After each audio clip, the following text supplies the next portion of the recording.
Hashtag DBS 2025 is back, but what could it mean?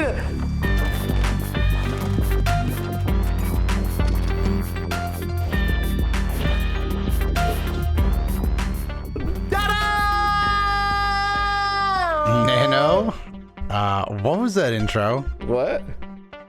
Just what's the intro, bro? Like what? Just get it over with. Explain it to me. Doto, listen, bro. The Toei account from Europe is still hashtagging DBS 2025. Doto, what could it mean? What could it mean? No, I'm a slow week of news. Not a lot to talk about. Slow week. Doto, what could it mean, man? Bro, what could it mean? It means nothing, bro. It means nothing.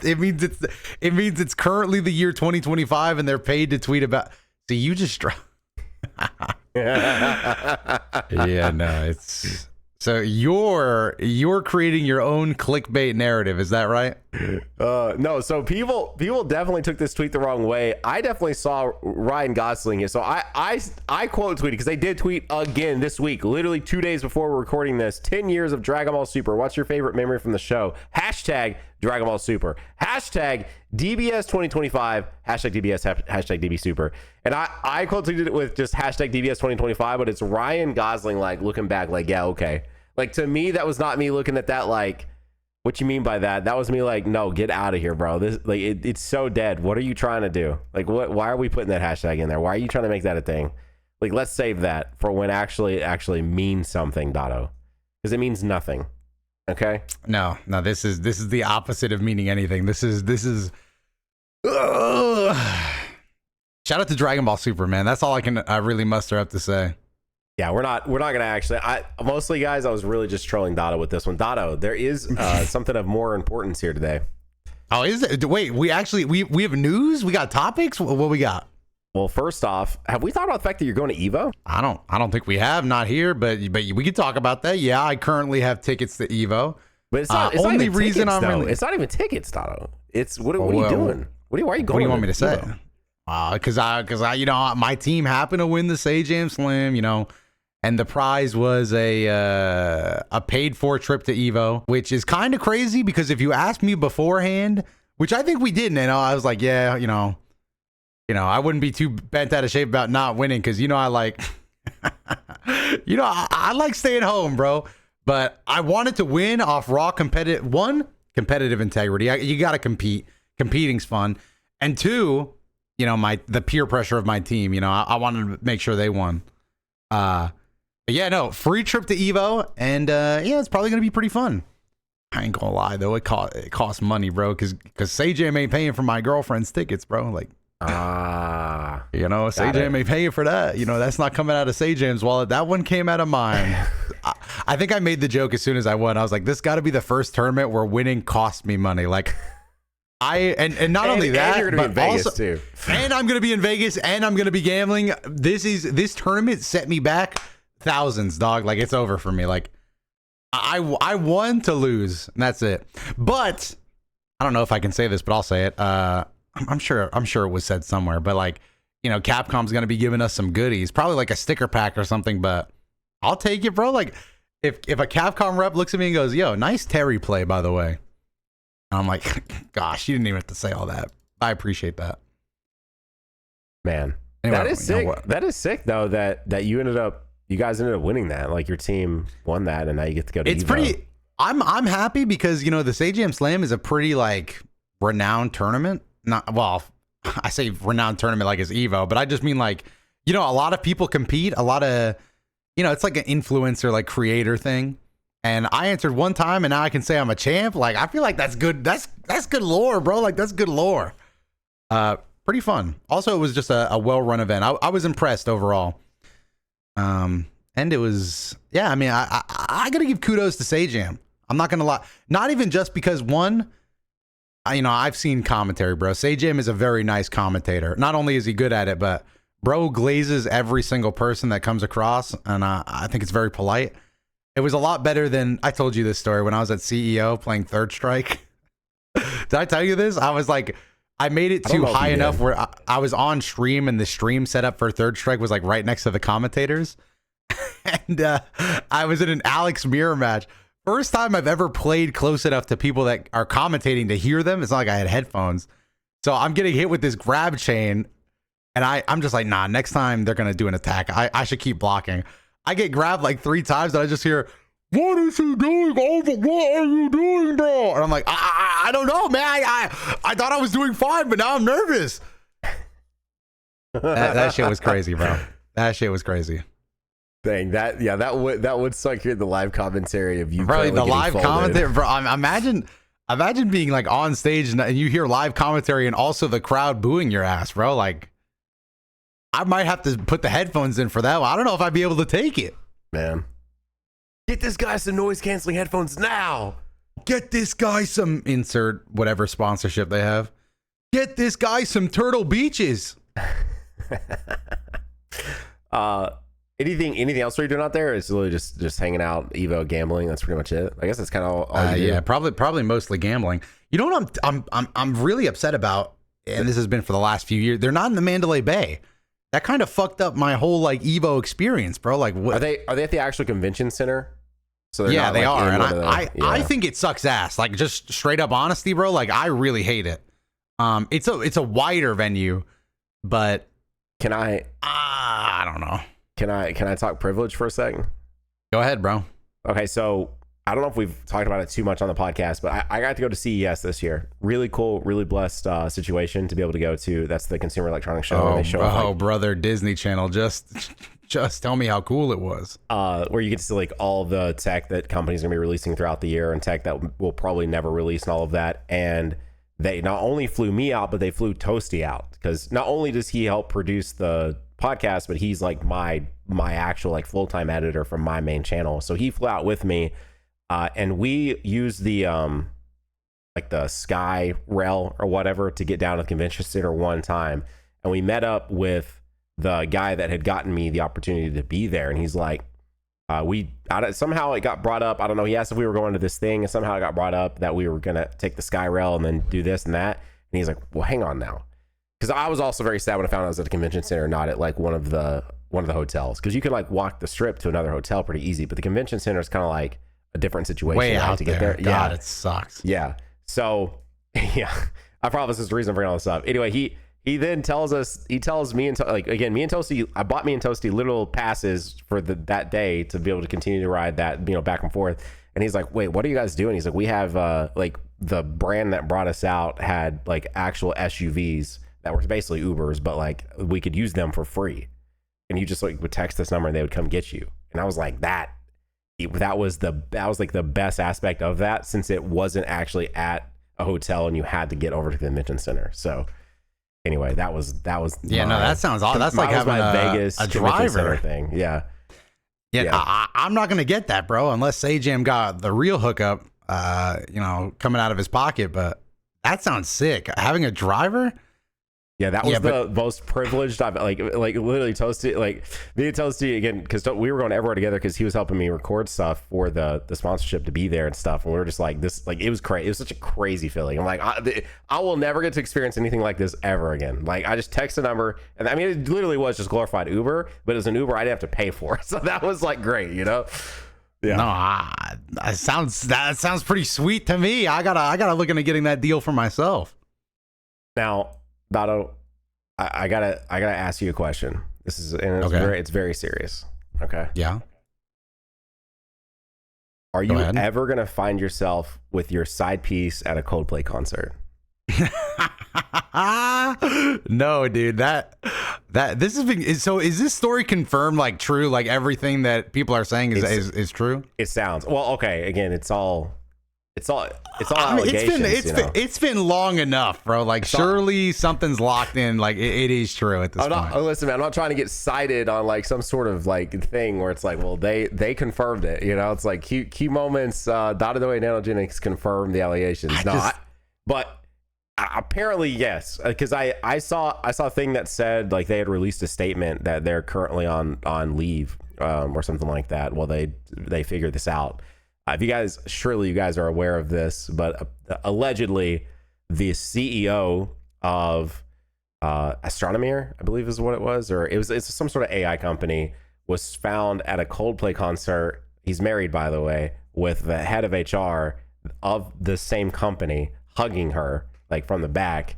They were having a romantic evening, bro. Like it looked pretty magical. I'm gonna be honest. And just so happens they put the camera on them, like the sort of like I don't know if they would be a kiss cam. I don't think they're really doing kiss cams at concerts, but anyway, pretty much that. And then the lead for Coldplay goes, "Oh man, they're either really shy or they're either really shy or they're having an affair." That's I saw crazy. When I heard that, I was like, damn, this guy fucking was on his shit, dude. Like he knew exactly what was going on. But dude, here's the thing. Listen, man, cheating sucks. But I will say, go ahead. I will say, bro, if you're gonna go out and you're gonna do some shit like that, like you gotta understand that you're in a public environment. And he folded so fast. Like if they would have just acted normal, the chances that people would have like recognized them and shared it were like very low.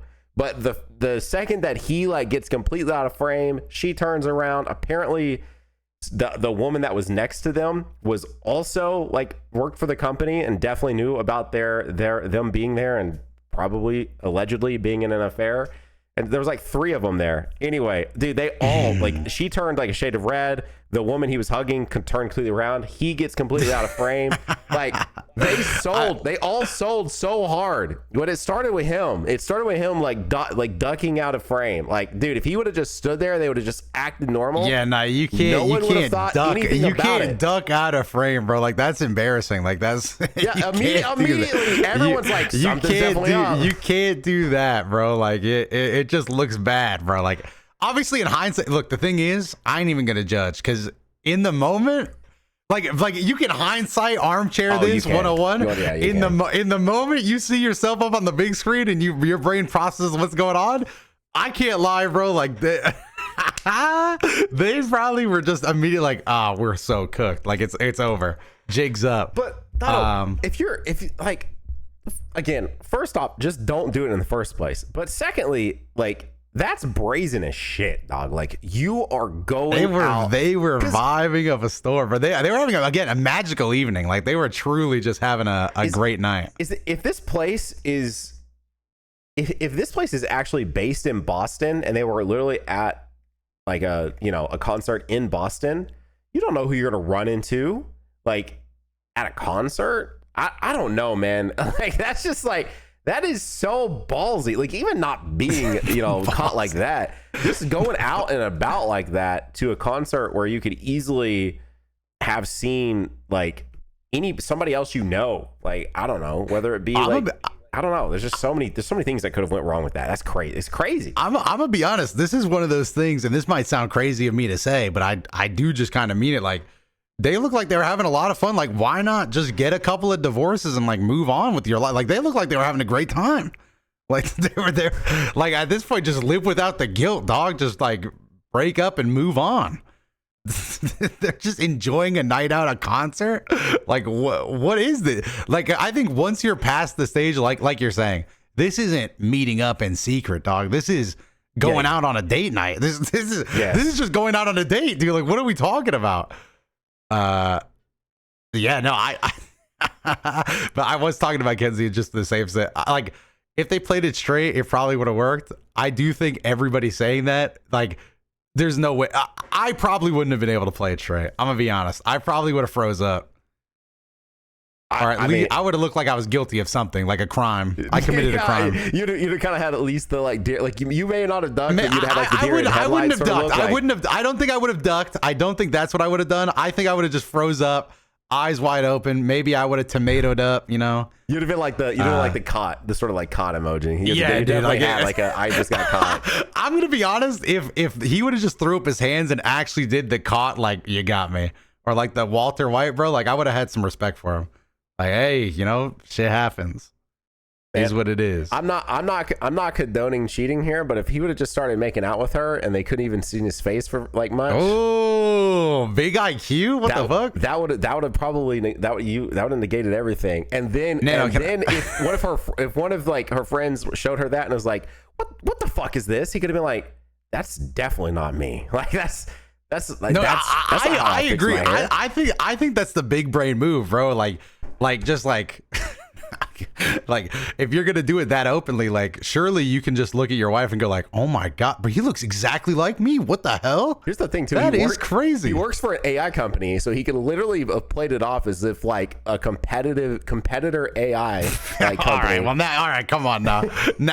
Well, you got like sniper secret ops making this is getting a little outlandish. They're trying to tear us down. You don't understand, babe. They're trying to take my job and my wife. We're the #1 AI company. They're making this to try to tear us apart.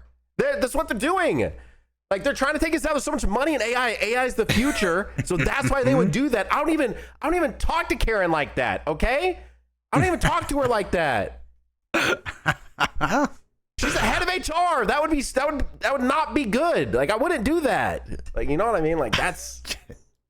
I've been watching the video as we've been saying, bro. Him ducking is like crazy, bro. Like, like her turning around is like totally fine, bro. Like she, you know, duck, like oh that's shy. The duck is like the aware extra, into the duck bro. is like crazy. The aware into the duck is like genuinely like I'm not kidding. If there was ever like he sold that so hard, like so hard, like what you're saying, like what you think, you know, like a general reaction is like oh. Okay, but the duck, it's the duck, man. It's getting the completely out of front. Like he's literally like ducked behind the railing or something. Like he's actually down on the ground.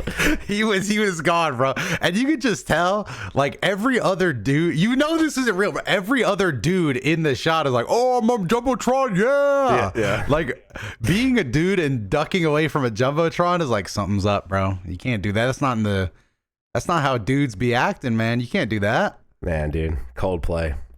Man, last thing I want to say on this, Nano, because I do want to get this hot take out there. Okay. It sounds crazy, but I do unfortunately mean it's like I've seen people calling for him to like step down from his job. Am I the only guy that cheating is a very serious thing in my relationship? But I don't really give a like if the president of a company cheats, like I don't give a fuck, honestly. Like that's between him and like his wife, and like it's a bad thing. Like if they have kids, it's worse for the kids. Like, I guess the only thing, Dotto, is that she's the head of HR. So like that okay. Well, actually, now that you're thinking, I didn't think about that angle. That is a little bit. She's the literal work relationships are getting in HR. So that I think if this was him just cheating, then it's whatever, right? Because that's just personal life. That doesn't necessarily. I gotta look this. I gotta look these people up in like an office setting. Like surely they have like a LinkedIn profile. They made them private. They both made theirs private.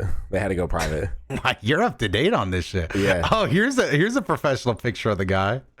So wow, this is a mega story, bro. They are getting dragged over the coals right now. I'm serious. Like one of the biggest probably sells in history on something like this. It's insane. This is her. We're Chief talking people about officer. it on our podcast right now. Like that's like. We don't be talking about stuff like that. I don't know, dog. Like, bro, I just pulled up their picture. If this is actually her, Kristen Cabot, the chief people officer, they could have definitely played this shit off, bro. Neither of them look like that. Like in real life, they both look a little different. I'm not gonna lie. Like, what do you like? If you got well, this is like some fucking. I'm on some like bootleg entertainment, probably written by three robots in a room. Just take a screenshot. Like even a picture of him. Like, look, Discord shortened it. Like he doesn't look that much like the other guy. You could have definitely played that off, bro. You could have just got out of there scot free. I'm telling you, man. That's what I'm saying, dog. AI. I'm telling you, you could have just like you literally work in AI. You could have, man. Dude.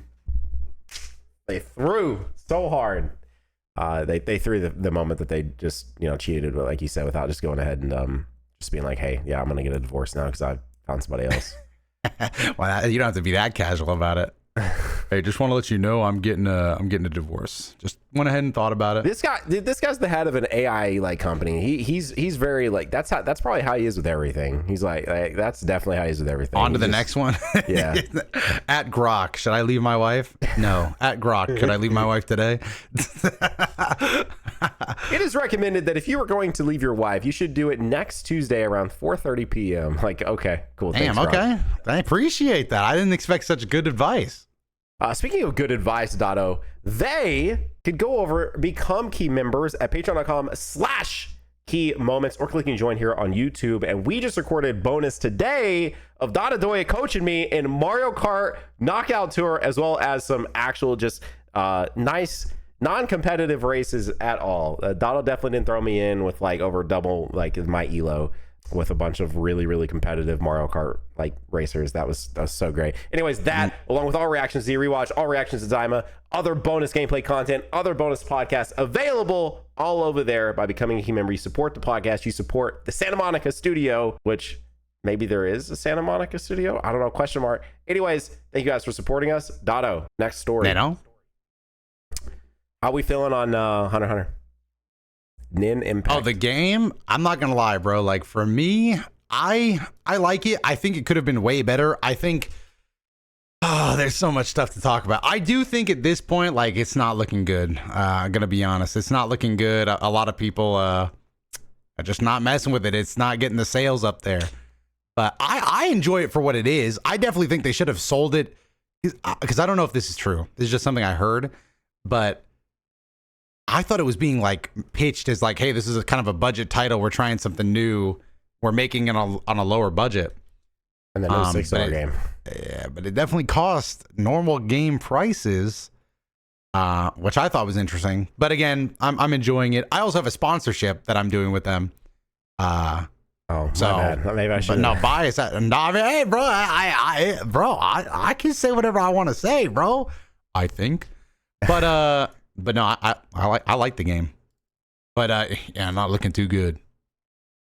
I saw someone share the Steam charts earlier, which Afro quote retweeted, and they were at around 200 players total. I think the unfortunate aspect is that there's probably someone listening to this right now and they said, wait, a Hunter x Hunter game. Oh, like, and the netcode is really bad. I forgot to mention that.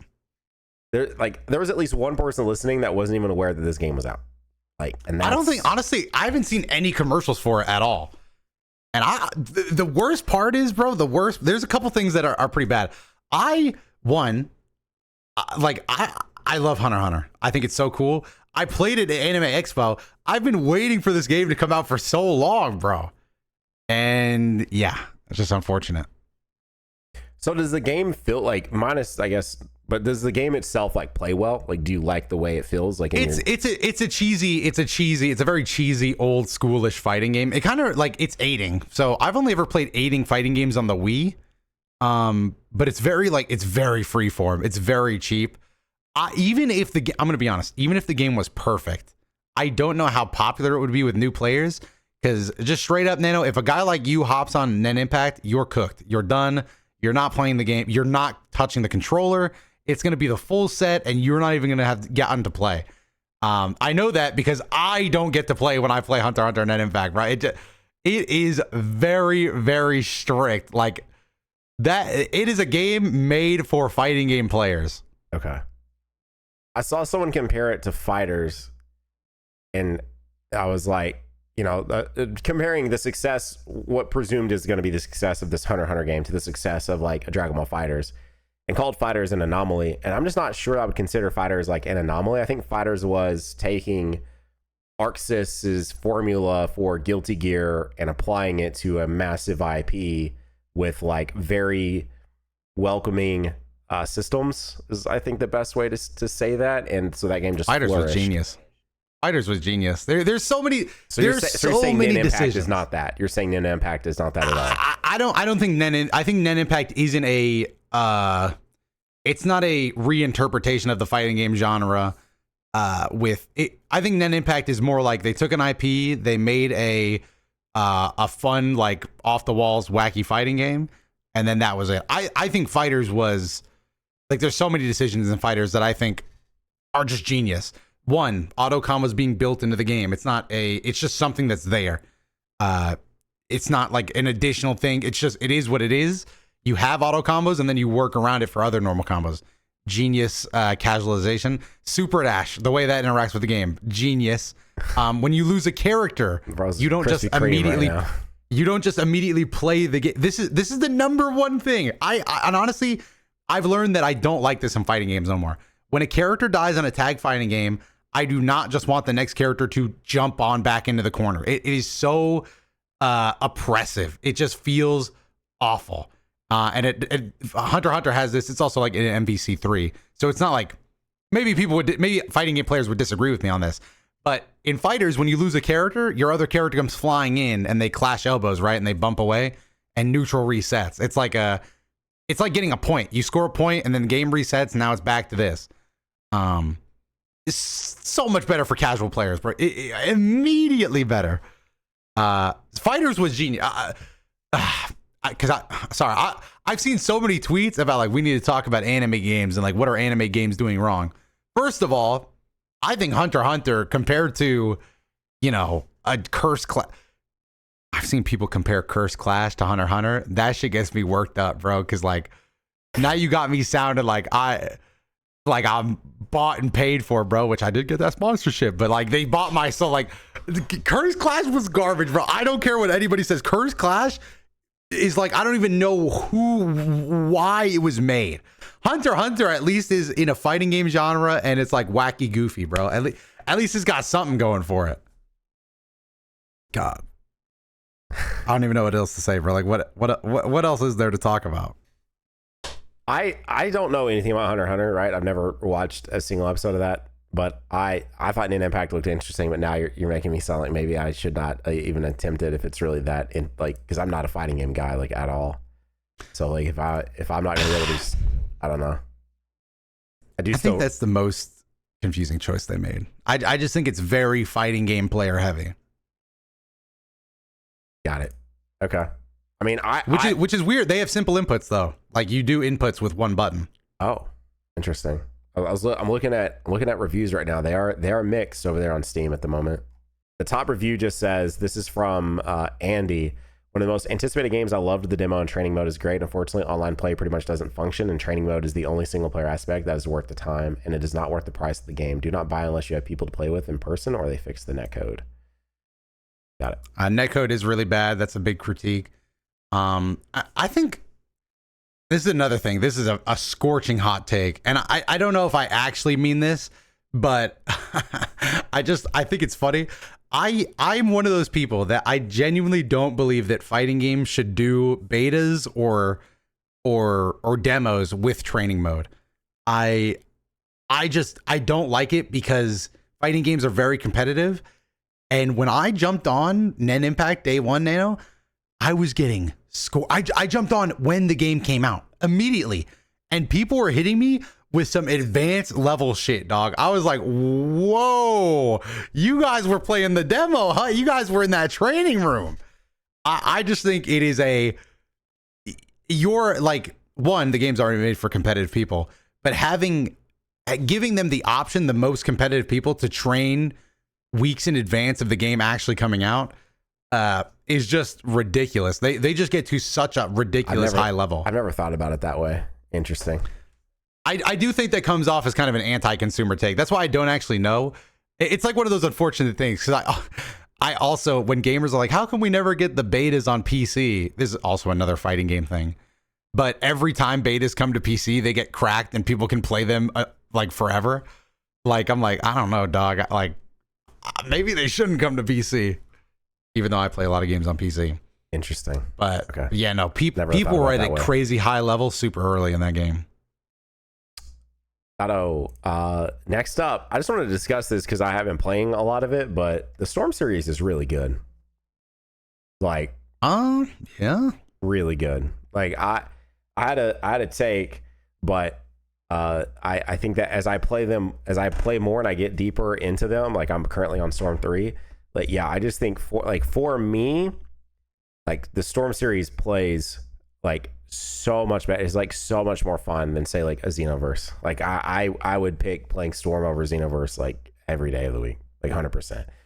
I mean, Xenoverse is fine, but if like you're gonna put the two in front of me, I'm picking the Storm series. Like, and this is also coming from somebody I've not played somebody. You know, I've played my fair share of like Xenoverse 2 online and against friends, and I've not played a single versus match in Storm. So I guess take that with a grain of salt. Also, these games are old, so it is what it is. But like, I think I like the Storm series so much more. Like in terms of the fighting and the gameplay.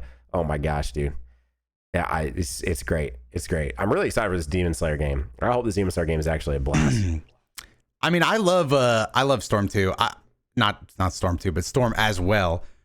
It's like for me, it would be like if you're trying to play an arena fighter 1v1s. I've always said I want every game to just copy Storm's formula of chakra dash, one button combos, directional inputs to change up the cutscenes, but that's really all that matters. The tag elements, the substitution gauge. I think Storm is the best iteration of that arena battle genre that there could be. And I would also, in a 1v1, I'm going to be honest, I've never gotten competitive Xenoverse. Rhyme and Dion are super big into it. Xenoverse to me is made for 3v3 party matches where everybody's jumping around all the time. Trying to compete in that game is just horrendously boring. Yeah, pretty much. So I think my ultimate arena game would be Xenoverse in a 3v3 style. But yes, for 1v1s and like casual fun, I'm also picking Storm. So I just now got introduced to the substitution gauge. The substitution gauge was not a thing in Storm 2 or Storm 1. Unless I missed them drastically. That was a Storm 3 thing. Unless it just didn't show it in single player. No. You are probably right. Storm 2 was the last game, and I will say this was the biggest change for me in terms of the worst part of the Storm gameplay, and I played a lot of Storm 2, was the lucky, like you would just mash L2 and R2 hoping you would sub, right? Like you would have to time it. It was very good, so you would just mash it. And then in Storm 3, you get like 4 gauges and you can spend them whenever you want.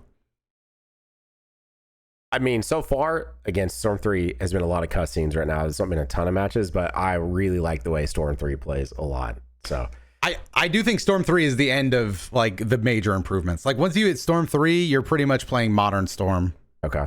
Basically. So what was wrong with Connections? Why do people not like Connections? Or is that a loaded question? It's a little bit of a loaded question. I can't lie to you. I think Connections was fine. Like if you played Connections with a friend, it would be okay. There was some things I didn't like. Like when you would win a round in Connections, I can't remember how it worked now. Like your health would go all the way back up. It wouldn't carry over. And I just didn't like that as much. Using assist, I think, was different as well. But I don't really know why people didn't like Connections that much. It's pretty similar. I'm not going to lie to you. It's pretty similar. There's like a few big differences, but there's also a few big like wins. Like you can do, I think, did they get rid of tilt moves and add a second jutsu? That might have been it. I can't remember. It's pretty loaded. I also just think people were kind of tired of, like, they're kind of just tired of Storm. It's been too long. Interesting. Almost like a sparking situation. A little bit, but not like as bad. I have a game recommendation while you're like being a little more experimental with games. All right. What do you got for me? And can it be played on the Steam Deck? It can, and it can be played at like 60 frames per second on the Steam Deck. But you'd probably rather play it at like 30 with a little bit better visuals. But Days Gone. Yeah. Okay. Well, you just brought down the vibes with that one. Yeah, Days Gone. I think is Days Gone actually on Steam? Yes. Oh, Steam. So I got curious. Do you want to know? Guess the player count in Kakarot right now, because we have a new DLC. So guess the Kakarot player count. 4,000. Is that too high? Am I way off base? Way too high. 1,400. You're really close. It's 983. Guess the player count in Sparking 0. Now I'm scared. 1,500. 1,236. Okay. Now guess the player count in Days Gone. A single player game that has been ported to PC, I think 3 years ago. Is this the Days Gone agenda? What are you going to say? I'm looking it up. I'm not even taking your answer. Damn, 2K? That's not too bad. Yeah. A single and player very game, positive all around, by the way. I'm telling you, it makes no sense the thing Sony has greenlit, and they won't greenlit Days Gone 2. That game has sold over 10 million copies, and when it came to PC, no way. Days Gone sold 4 years ago. How many copies did it sell? Over 10 million. No way.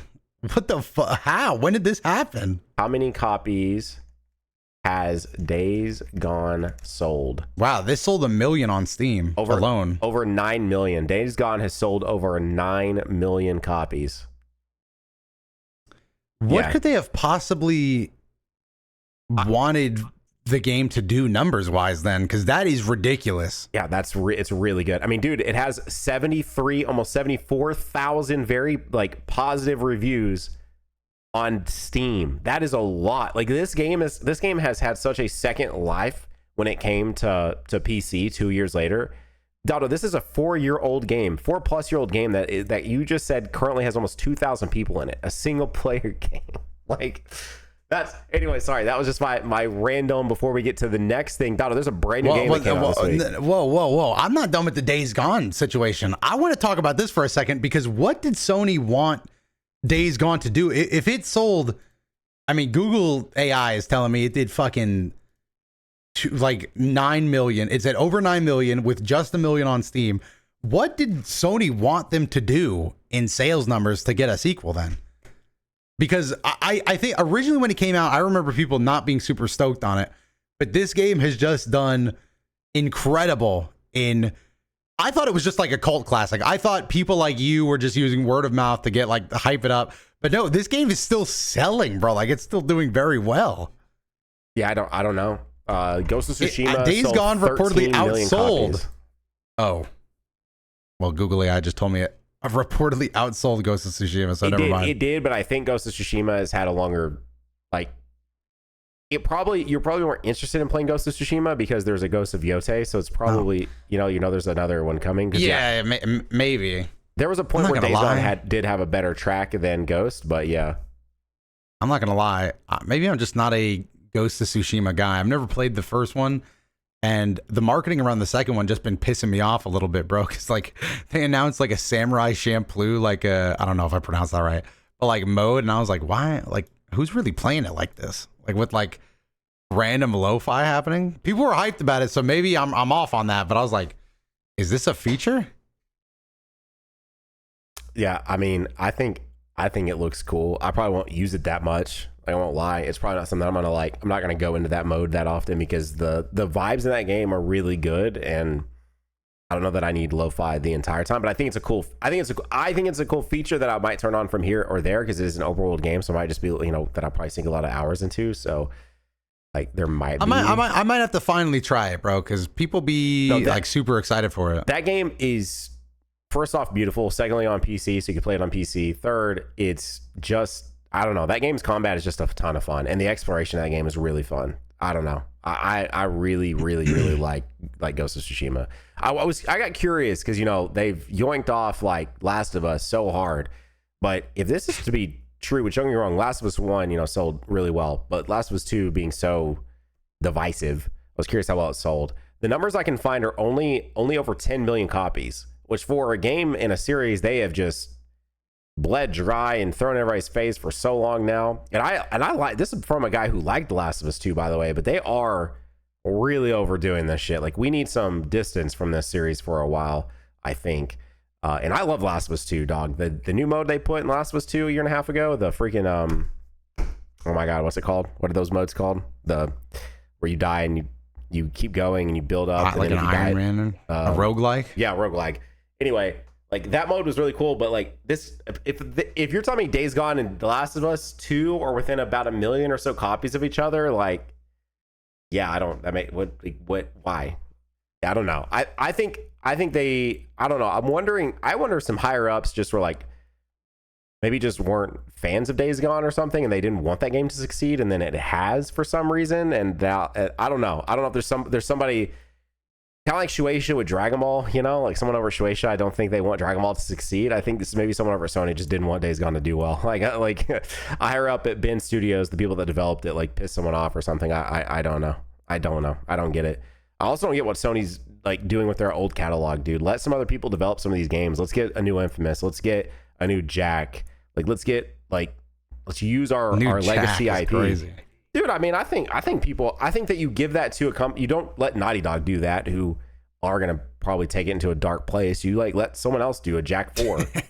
dark place. I'm not going to lie, bro. Jack was pretty dark. Like they probably could take it to a dark place. I mean, dude, I'll never. I didn't really process this as a kid, but Jack being a silent protagonist and then his reason for talking, like Jack's first words were because he was tortured for like years. Yeah. And his first words were like, "I'm gonna fucking kill him. I'll rip out his spine." Like he had a David Martinez level crash out. I'm like, bro, that is a crazy. First of all, I kind of think that's awesome for a silent protagonist to be tortured into talking, but that also like that is crazy lore in a Naughty Dog game that would have been played up with like an orchestra, like sad music. I mean, that was a Naughty Dog game. You mean a modern Naughty Dog game? Oh yeah, like a modern Naughty Dog game, bro. Like they would have had an orchestra behind it. He would have been like a tear would have rolled down his eye, and then you would have had to squeeze through 2 concrete pillars that had fallen down. This is what I'm saying. I think like I just think I don't know. I feel like that we should get more of the other IP that Sony's sitting on, but just like let other companies do it and let Naughty Dog go make the Heretic Prophet and let them do their thing over there and let someone else make a Jack game. I don't know. I feel like there's plenty of willing and very capable studios that could easily make a follow-up to Jack 3, because we're not counting the Frontier game that somebody else made. Jack 3, the proper final game in that series, like, easily. Dotto, my next thing was we got a new game this week, dog. And which game is that? Donkey Kong. Ooh. I'm not gonna lie, I've gotten some more takes on this. Oh, so and it's a hot one. Oh wait, is this not a 10 out of 10 for DotoDoya? I mean, I'm still early in the game, so I can't even say, and I'm trying to get every banana, but I'm going to change up my methods, because right now, no, it is not a 10 out of 10. Not even close, I think. And it's been steadily going down. I day one, I said 9. Now I'm thinking I was thinking 8. And the more I'm thinking about it, the more I'm like, I need something to change up. I really do. Because you played Mario Odyssey, right?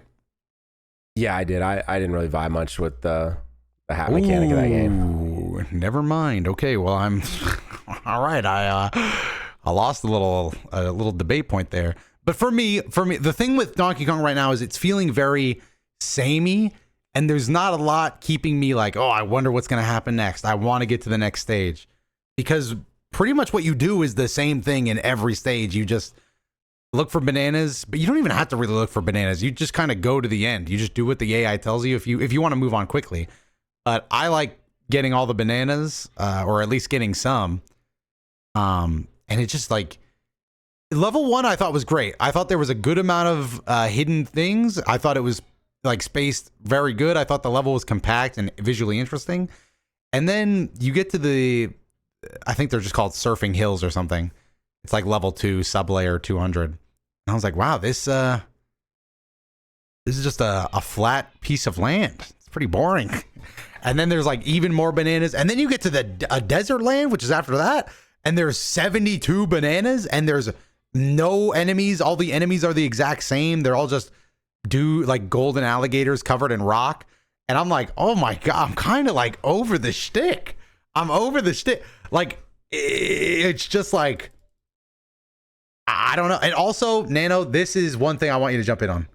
Why is it the first game, and it's not terrible, but why is this the first game on the Switch 2 and there are already frame dips fucking around every corner? That's what I was going to bring up. When we were playing bonus, I started to talk about it, and I was like, well, no, I'll wait. I'll save it for the actual podcast. I was so confused when I fired this up last night. So I went and got it physically, because I don't know, dude. Buying Nintendo games that I think this game was $70 today, and you know what? 10 years from now, it's still going to be $70. So like, I just wanted to make sure I had it physically. So I brought it home, and we had dinner night last night, so we actually went out to like eat. And when we got back, we played it for about an hour, and my 2 kids watched me play, and I was shocked. I was like, I like had to sit up. I was like, did I just see frame dips? And then they kept happening, and I was like, the hell's going on? Why are we Why are we dipping frames like this hard this often right now? Like, anytime you did anything with that, and I know it's obviously like it's trying to process like all the different rocks that you've destroyed, like especially in that intro cinematic, which I assume is just pretty much the whole game, or the intro segment. But I was like, why am I frame dipping on this game that I read was apparently supposed to be originally a Nintendo Switch game? Like, I don't know. I was baffled at frame dips on a first party Nintendo game on brand new hardware that is I've had for a month and a half. I was like, what? Yeah, no, and people like I posted this on Twitter, and again, I've been having fun with the game. I don't think it's bad, and I don't think the frame dips are like catastrophic. You know, for the most part, you're getting a smooth 60, but it's not like they're rare. Like if you pick up too many gold objects at once, frame dip. You smash too many things at once, frame dip. You open the map, frame dip. I'm like, what do we do? What already? Game one? Does dude? Odyssey like, have any? this I is don't the remember first. Odyssey lagging at all. Like, I don't really. It's been so long that I can't even remember. But I'm just like, dude, this is like this is bad. I was like, again, not horrible, not like super atrocious, but just like the. Like already, like that is the thing that actually pisses me off. I'm like, already? Like this is the first one. We haven't even done anything yet. Are we already behind the times?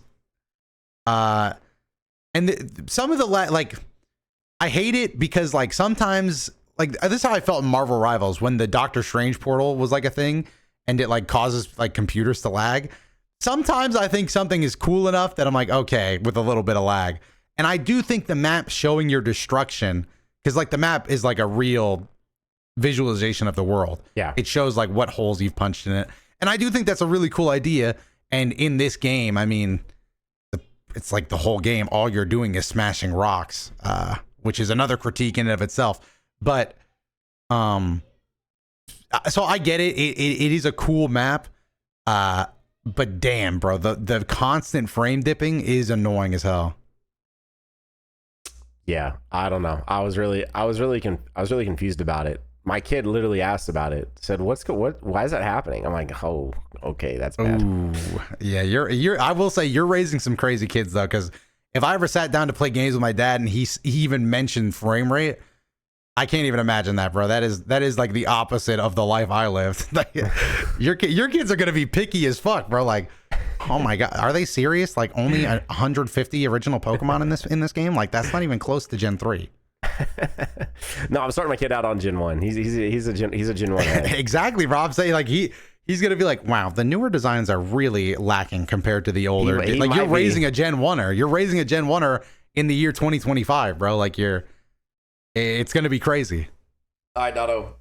Unless there's something else you want to add about Donkey Kong, guys, something else I wanted to discuss here. No, I'm all good on Donkey Kong. Yeah, I enjoyed my time. I mean, this is one of these I'm gonna like kind of just be a slow, methodical push because my kids kind of want to just watch me play most of this, and this is not really a stream game for me. So this is just something that I'll probably just like knock out here and there, do a little bit on a level here and there. Kind of how I'm treating Tears of the Kingdom. Although Tears of the Kingdom has been calling my name, I'm like, bro, wait, me too. I've been playing it recently as well. Yeah, I that game is a blast, and being able to play it now again. I literally bought a collector's edition of that game day one in 2023. Did not open it until basically when my Switch 2 got here. I opened it a little before my Switch 2 got here because my kid watched me play Breath of the Wild, and he was like, "Is there another one?" I was like, "There is," and I went and got it. And he's like, "Well, can we open it?" And I was like, "Sure, we can open it." So we opened it, and look at everything in it. Anyway, the other thing I want to bring up was we have a new Kakarot DLC, which I did slightly mention a second ago, but I have some thoughts. Doto, have you touched this yet at all? No. Oh, releasing this alongside Donkey Kong is crazy. It was insane to choose Donkey Kong Day of all days. Dude, did everybody just get back to their computer? I just got like genuinely like 6 different messages all at once from all different people. What was that? Anyway, that was crazy. No, so this is the most. Are you planning on playing it? You think you're gonna play it? Eventually, yeah. But for me, it's like a whenever I get to it kind of thing. You're gonna hate this. What? Why? What happened? So, okay. So I'm streaming last night. I'm playing a little bit of Dokkan Battle. They released an EZA for a character I really like, and I was checking them out on one of the new stages, which is like an RNG fest of a stage. And Iron Kane ends his stream of playing Kakarot and hops into my chat, and he's like, that DLC. Now here's the thing. I enjoyed that DLC because at this point they took so long to get it out. We're like 3 months from us having watched most of the episodes that DLC's covering, right? Or sorry, 3 months out from it being a full year, right? Since we literally watched, like episode 1 of Daima premiered literally over 9 months ago at this point.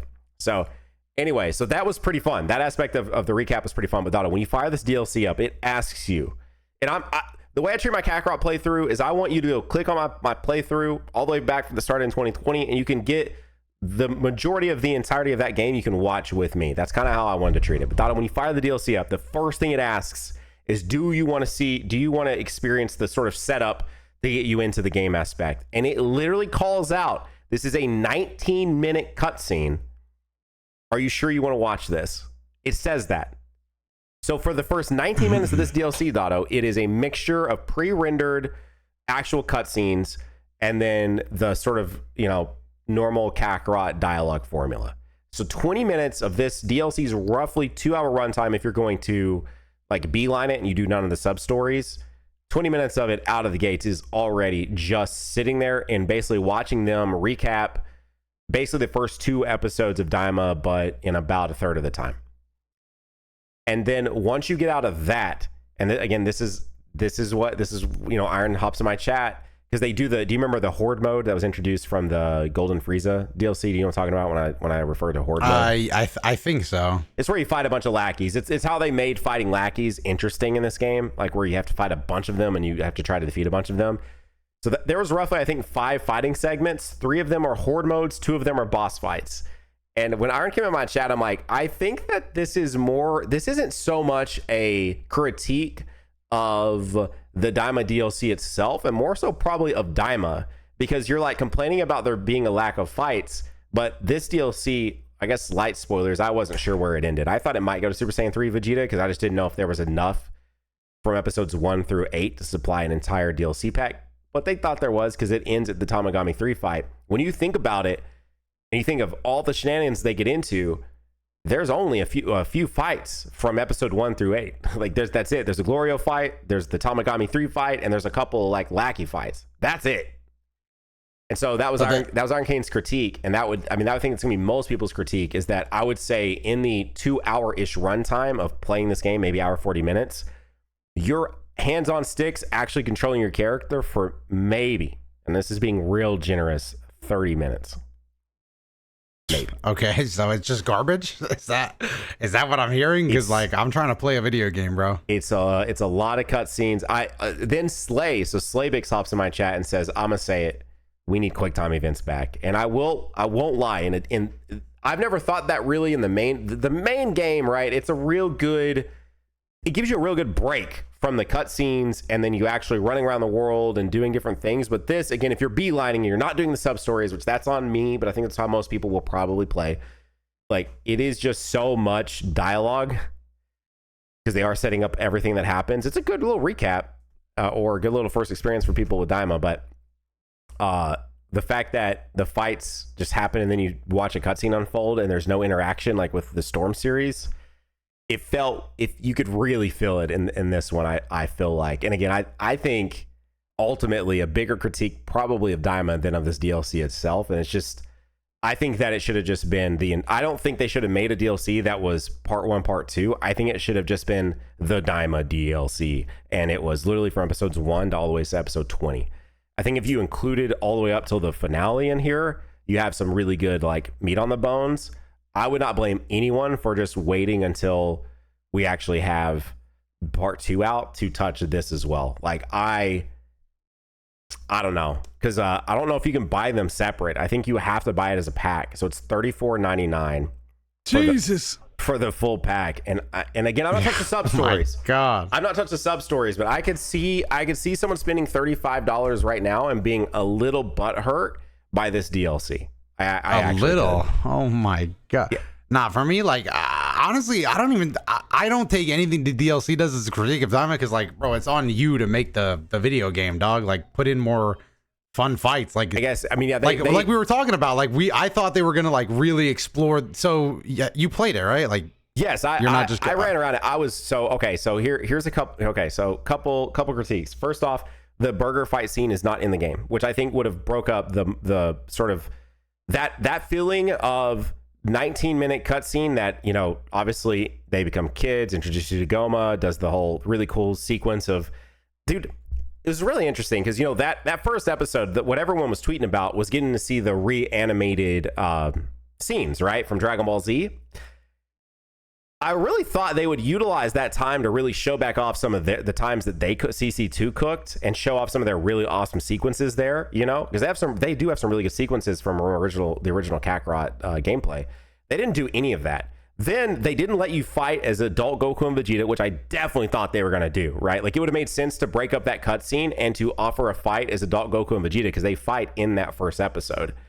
And, you know, CC2 does embellish a lot. Like, the fight that they included in that previous DLC pack, that is them back in the wastelands and them fighting and like having sequences from their past fights and stuff. That was one of the coolest things they've done, period.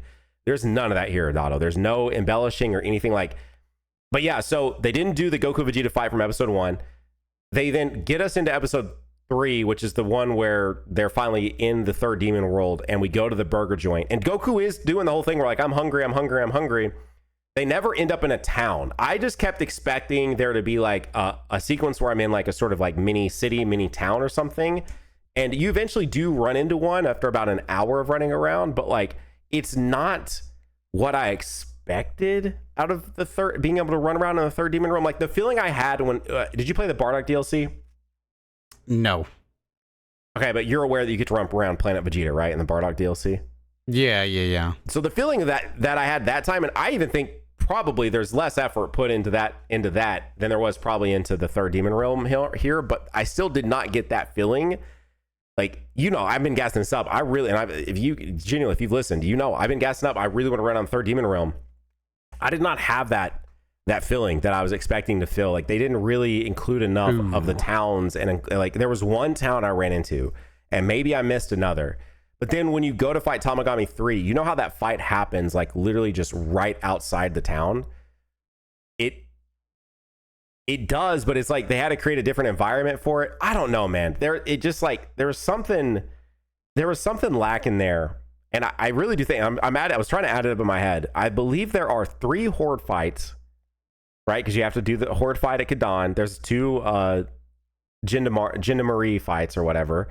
And then there's the Glorio fight and the Tamagami 3 fight. And that's it. Those are the only fights in the entire DLC. So it's 3 horde fights, 2 boss fights, and that's the end of it.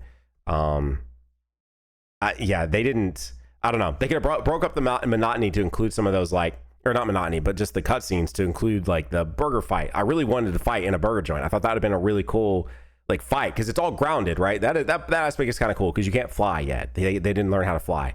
The thing that really made me sad, Dotto, is when they hopped on the Sky Seed. I thought I was going to get to control the Sky Seed, right? Since I can't fly, but I thought it would at least like shoot me off and I could be the one that controls it, like I'm Fortnite dropping in somewhere. It's a cutscene. You getting on the Sky Seed was also a cutscene. It was not interactive. That made me so sad, dude. I was like, surely I get to control the Sky Seed when we hop on here and we shoot off. No. Also, unless I missed it, you couldn't go inside the bug shop. You couldn't actually. I'm mad you have so many. I'm mad you have so many like deep cut takes, bro. Like, you're asking for some really lame shit. Like, you're asking for the Daima experience, bro. You didn't even get that.